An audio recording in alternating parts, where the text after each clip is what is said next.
to The Christian View. We want to talk a little bit about being polite or being truthful. Are they the same thing? There was a study done at the University of California. They gave some really, really salty lemonade to some little boys and to some little girls, and the little girls just lapped it up and smiled like it was so good. But the little boys were totally honest. What is this? Now, I don't know. Do you like people being polite or honest, or I don't know. I don't know. I like honesty. I love the verse, speak the truth in love, and I'm going to speak the truth. I learned this in counseling once. The question you always ask yourself is, what is the most loving thing you can do for this person? Would it be to tell them the truth or to tell them a lie? I mean, because I think generally people do want to know the truth. I want to know if something doesn't look good on me. But I want to know what makes their opinion right and yours wrong. I don't think it's a matter of opinion. If somebody comes to you and says, I want you to tell me the truth, and you know that the truth is going to be a little on the, you know, maybe salty side, I think you need to do it, because I don't want to see somebody fall into a ditch because I didn't tell them the truth. I do agree with that, but I think you have to evaluate the relationship and maybe use some discretion at times depending on the situation. So no, I do agree. There's got to be honesty. And the Bible says speak the truth in love, but then it says in 1 Corinthians, love is not rude. Right. So just to be truthful doesn't mean that we have to be rude about it or hurting. No, you know. Yeah, I agree with that. Yeah, we can be honest. I actually think about the article with the children. I'm kind of surprised that the children, you know, they're usually honest. Kids are usually honest. You know, about salt and lemonade. So I'm thinking, what was the circumstances that surrounded the question? You know, the comfort level maybe of the children.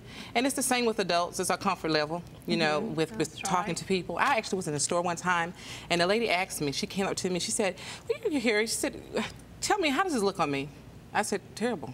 You did? I did. And she asked me. See, I'm all about that. I was in the store once, and this lady came out, and she said, does this look good on me? And the salesperson said, yes, and I thought, no, it doesn't. Did you say that? No. Did you say it? Did you tell her? I started to.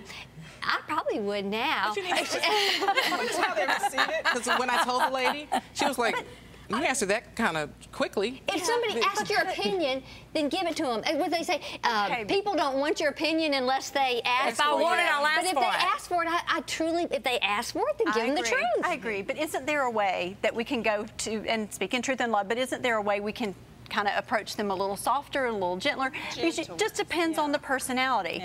You know, Dawn, I love the fact that you're truthful, and I know that if I say, does this look good on me or whatever, you're going to say, honey, you need to go get a different. But instead of going and telling that person, no, that does not look good on you, why can't you say, you know what, I think another color might brighten your face up a little bit. I know that sounds silly, but there are ways that we can edify and build people up, you know? And our stylist is a good example of that. She's great at that. She does a great job of being gentle and correcting us, you know, and giving us other options. You know, I wonder if we can do that with our family, though. Yeah. You know?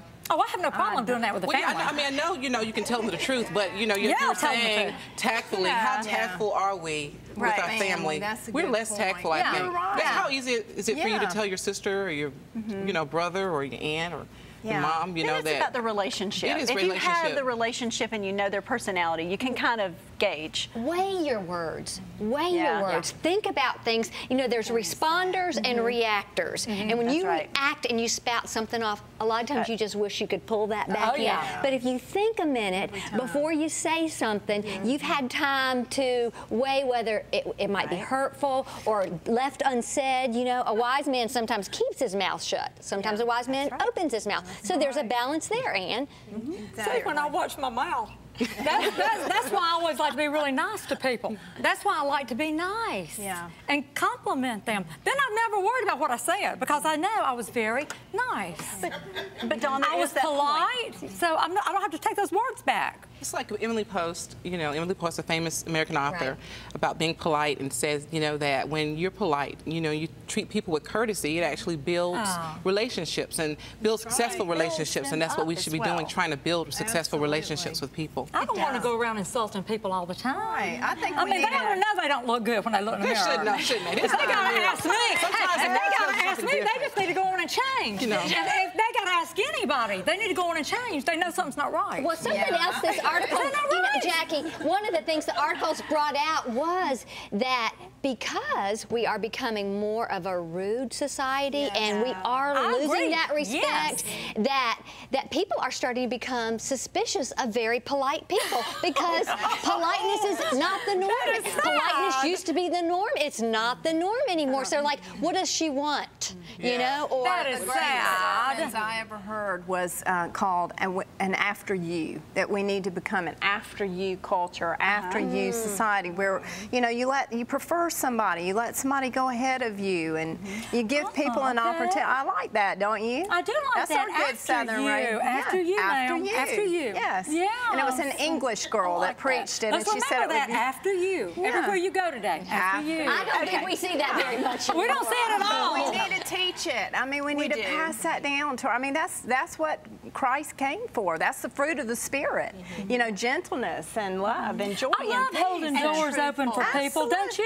Yes, absolutely. I enjoy that. Yes, it's not a job to do that. And having a culture of honor, honoring somebody and preferring I think in somebody. the South we see that more. We see more politeness. Southern charm. And Southern we really charm. do. There And I you love go, it. And I love it. Not that any Northerners here need to be upset with us. They have some wonderful, polite people. But it's a Southern culture. It is a Southern culture. We're losing We it are. if we don't preserve it, if we don't teach it and pass it down to our children. We're especially losing. mamas of boys, because I have girls. Teach them respect, because I've gone through doors where a guy will let a door slam in my face and not hold it open, and I'm thinking, did they not? Did somebody not teach them? You didn't do that. Yeah. It is. Chivalry is dead. Is it really? We need to resurrect it. No, it's not. We need to resurrect it.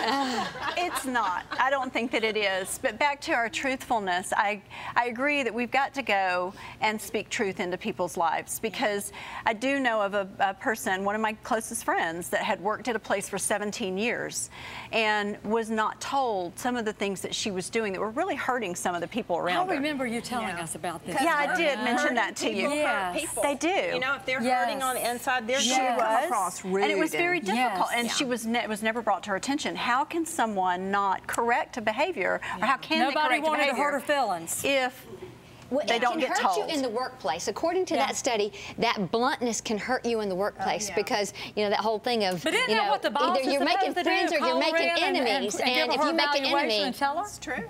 Yeah. That's why we need discipleship. We need people to train. You know, that's like the Titus 2 women. They train up the younger women and teach them, this is how you behave, and this is how you act, and this is how you use the fruit of the Spirit, and, you behave with politeness. But I think if we don't teach it, if we don't, push it in our homes, then we're going to lose it. If you think about the dog-eat-dog world, in the business place, the study said that the polite people get left behind. And where do you just stop and say, I'm going to be polite anyway. If I get left behind, I get left behind. But you can do both. I mean, you can be polite and be honest at the same time. And I think that's what we've got to strive for. It's in the delivery, Dawn. It is. Yeah. It's in the delivery and the attitude. You can be polite and assertive, too. We're going to have to go to break. We'll be right back. Thank you.